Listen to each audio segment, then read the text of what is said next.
Student federation of India SFIच्या वतीनं आज देशभरामध्ये शैक्षणिक बंदचं आवाहन करण्यात आलेलं आहे।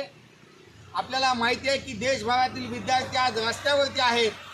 नीट पेपर फुटी असेल, UGC नेट पेपर फुटी असेल, CBSEच्या इव्हॅल्युएशनमध्ये प्रॉब्लेम असेल, महाराष्ट्रामध्ये TET पेपर फुटी झालेलं आहे। या सगळ्या पेपर फुटीच्या संदर्भात आपल्याला माहिती आहे।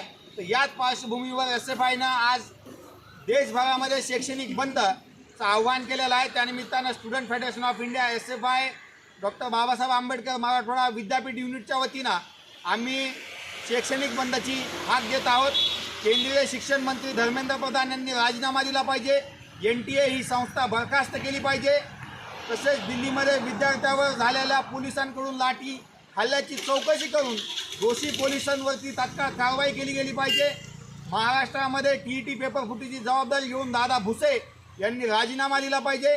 न्यू एज्युकेशन पॉलिसी जी आहे खाजगीकरण बाजारीकरणाची पॉलिसी रद्द झाली पाहिजे। या मागण्याला घेऊन हा शैक्षणिक बंद पुकारण्यात आलेला आहे। तरी विद्यार्थ्यांनी या बंदमध्ये स्वतःहून सहभागी व्हावं। मी अरुण मते, SFI महाराष्ट्र राज्य कमिटी सदस्य।